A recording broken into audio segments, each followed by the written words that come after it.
नई दिल्ली। द्रौपदी मुर्मू का नाम आज पूरी दुनिया में चर्चा का विषय है। हर कोई देश की 15वीं राष्ट्रपति द्रौपदी मुर्मू के बारे में जानना चाहता है। उनके जीवन से जुड़ी हर कहानी को समझना चाहता है। वो भी क्यों ना। आखिर पहली बार दुनिया के सबसे बड़े लोकतंत्र की सबसे बड़ी संवैधानिक कुर्सी पर एक आदिवासी समाज से आने वाली महिला बैठी है। पिछड़ेपन के बीच विकास से कोसों दूर रहने वाली आदिवासी समाज से निकलकर मुर्मू ने देश के राष्ट्रपति की कुर्सी तक का सफ़र तय किया। इस सफ़र में उन्होंने एक या दो नहीं बल्कि अपने 3 बच्चों को खो दिया। पति का साथ भी छूट गया। फिर भी मुर्मू ने हार नहीं मानी। उनके संघर्ष और जज्बे की कहानी ऐसी है जो हर किसी को प्रेरित करती है। आइए जानते हैं उनकी जिंदगी के सबसे दर्दनाक 5 साल की कहानी। द्रौपदी का जन्म उड़ीसा के मयूरभंज जिले के बैदपौसी गांव में 20 जून 1958 को हुआ था। द्रौपदी संथाल आदिवासी जातीय समूह से संबंध रखती हैं। उनके पिता ब्राची नारायण टुड्डू एक किसान थे। द्रौपदी के 2 भाई हैं। द्रौपदी का बचपन बेहद अभागों और गरीबी में बीता था, लेकिन अपनी स्थिति को उन्होंने अपनी मेहनत के आड़े नहीं आने दिया। उन्होंने भुवनेश्वर के रमा देवी विमेंस कॉलेज से स्नातक तक की पढ़ाई पूरी की। बेटी को पढ़ाने के लिए द्रौपदी मुर्मू शिक्षक बन गईं। पैदा होने के 3 साल के अंदर बच्ची की मौत। 1980 के दशक में द्रौपदी मुर्मू की लव मैरिज श्यामचरण मुर्मू से हुई। अगले साल उन्होंने एक बेटी को जन्म दिया। बेटी 3 साल की ही हुई थी कि 1984 में उसकी मौत हो गई। मुर्मू की जिंदगी में ये पहला बड़ा झटका था। इस झटके से मुर्मू उभरी जिंदगी पटरी पर लौटने लगी। इस दौरान मुर्मू ने 2 बेटों और एक बेटी को भी जन्म दिया। नौकरी करते करते 1997 में राजनीति में आ गई। पार्षद का चुनाव लड़ा, जीती। 2000 में विधायक बनी और फिर मंत्री। शिक्षक से लेकर मंत्री तक का सफ़र तय कर चुकी मुर्मू को जिंदगी के सबसे बुरे दौर को देखना बाकी था।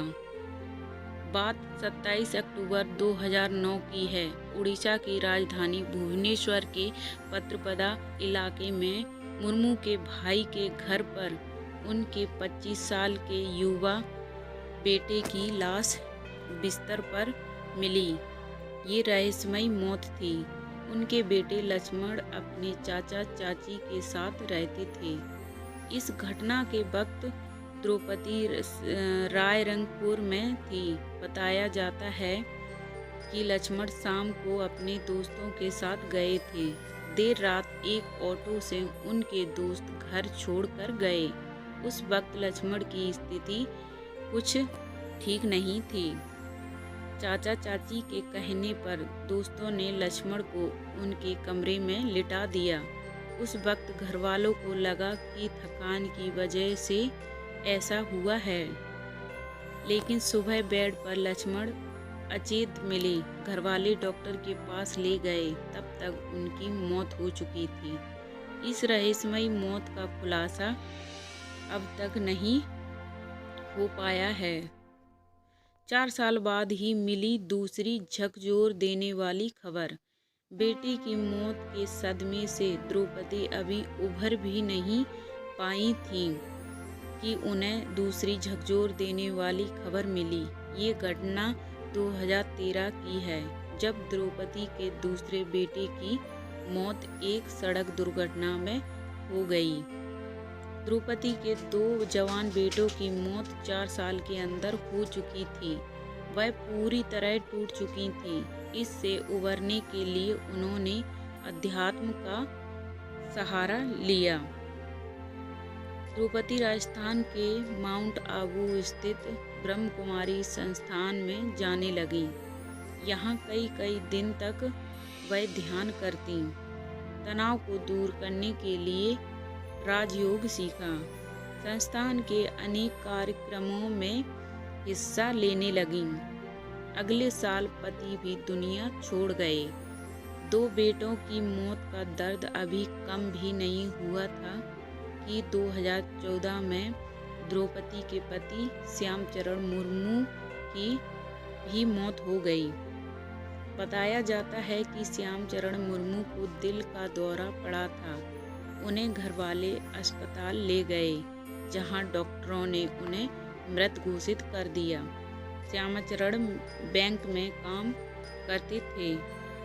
किसी आम इंसान की जिंदगी में एक के बाद एक इतने झटके मिले होते तो वो पूरी तरह टूट गया होता, लेकिन ये द्रौपदी मुर्मू का जज्बा ही था जिसने उन्हें आगे बढ़ने के लिए प्रेरित किया।